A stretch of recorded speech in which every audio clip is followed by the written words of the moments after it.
नमस्कार, मैं अदीबा हिंदुस्तानी। आप देख रहे हैं आज शहर में समाचार। मैं आपका बहुत आप बैठो ना, अरे बाद में कर लेना। माननीय अध्यक्ष जी, मैं आपका बहुत आभारी हूँ कि आपने एक बहुत गंभीर समस्या जो किसानों से जुड़ी, सिर्फ मेरे को विषय बताइए।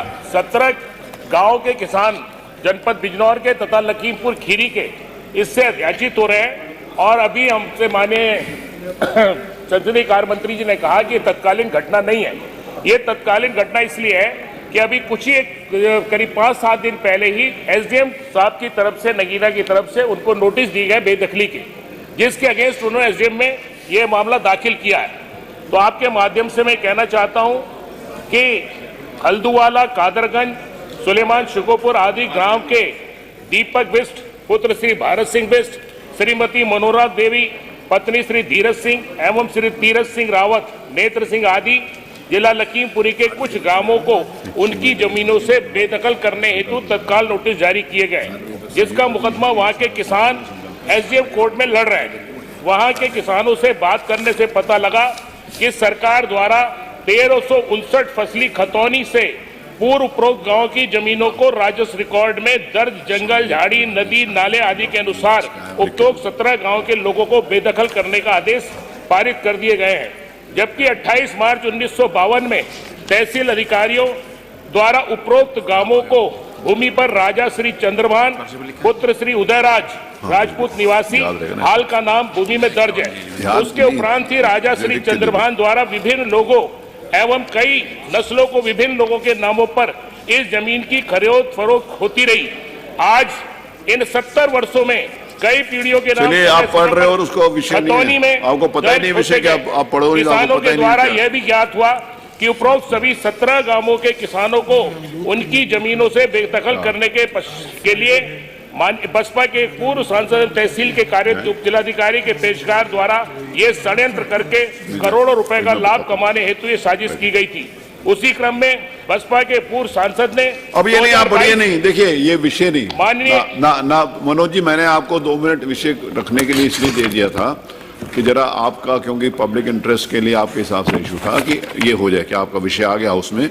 मैं माननीय मंत्री जी से निवेदन करूंगा कि जो आपने लिख के दिया उसका संज्ञान ले लें और उसमें जो आवश्यक कार्रवाई है वो करवाएंगे इससे ज्यादा नहीं। वो आप किसी का, आप किसी लास्ट में वाली रिक्वेस्ट तो सुन, आपकी रिक्वेस्ट मुझे मालूम है, आपकी रिक्वेस्ट यही है, मैं आपको बता रहा हूँ ना, आपकी रिक्वेस्ट यही है कि आपके हिसाब से जो पिछले 70 वर्षों से विषय चल रहा है वो तत्कालिक है, आपके हिसाब से यही है। ये तत्कालिक, क्योंकि अभी तो कह रहा हूँ, बेदखल किया जा रहा है। देखिए पूरा हाउस समझदार है कि जो 70 साल से चल रहा वही तो तत्कालिक है, ये तो मैं आपको बता रहा हूँ। नहीं, अगर तत्कालिक है तो 70 साल से नहीं चल रहा, विषय ही नहीं। मानिए देखिए, 70 साल से वो लोग, उस पे कई जांचें होंगी, मैंने पूरा पढ़ लिया, मेरी बात, कई जांचें हो गई, कई रजिस्ट्रियां हो गई, कई जांचें हो गई, कई बार उस जमीन की उलटफेर हो गई, कई बार उसके ऊपर लोग रह गए।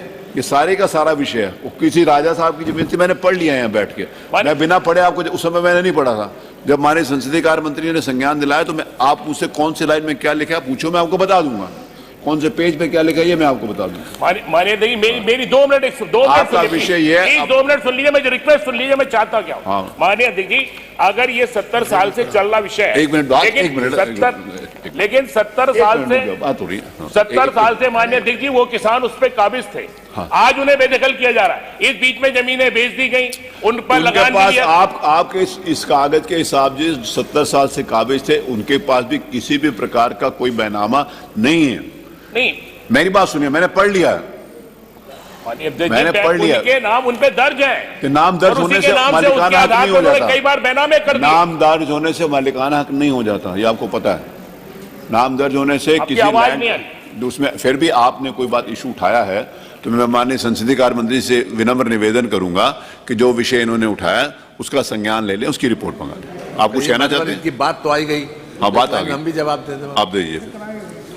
माननीय अध्यक्ष जी, पूरी बात आ गई। अरे आप इनकी रिक्वेस्ट सुन लीजिए। माननीय मंत्री जी, 1 मिनट, रिक्वेस्ट क्या करना चाहते हैं कर लीजिए। माननीय अध्यक्ष जी, मैं आपके माध्यम से चाहता हूँ, मैं बात आप 17 गांव के किसान, फिर वर्षों बाद 70 वर्ष बाद बेदखल किया जा रहा है, जबकि कई बार उन लोगों ने जमीन को खरीद फरोख्त किया, स्टाम्प ड्यूटी दी, आज उनके वोट वहां बने हुए हैं, आज उनके ट्यूबवेल वहां बने हुए हैं, बिजली का बिल वो दे रहे अब हैं। उसके रिक्वेस्ट बाद करो। उन गांवों को के लोगों को बेदखल करके उनके बच्चों को सड़क पे लाया जा रहा अब है। रिक्वेस्ट ये कर लो। बहुत गंभीर विषय है, इसलिए मैं सरकार से, आपके माध्यम से सरकार से निवेदन करता हूं कि इस पे चर्चा कराई जाए और उन लोगों को जो काबिल लोग हो उनको यथास्थिति वहां पर बनाई रखी जाए। माननीय मंत्री जी आता नहीं है, माननीय उसमें अध्यक्ष फिर भी जी। आपको जवाब देना चाहें तो दे दो। ये नियम 56 में आता नहीं आता, है। ये मैंने बोला।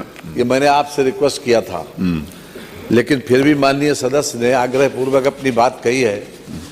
तो इसमें मान्यवर जो मेरे पास रिपोर्ट आई है, इसमें मंडलायुक्त जो हमारे मुरादाबाद के मंडल कमिश्नर हैं जी, उनकी अध्यक्षता में एक कमेटी बनी है, वो इसकी जांच कर रही है और उनकी जांच की रिपोर्ट आ जाएगी तो उसी के हिसाब से हम आगे की कार्रवाई होगी। मान्यवर, आपकी बात का संज्ञान ले लिया है बहुत अच्छा। कि लेकिन कमेटी के रिपोर्ट आने के बाद ही कोई बात होगी। ठीक है, ठीक है, यही सबसे उचित उत्तर था। जी, एक प्रभु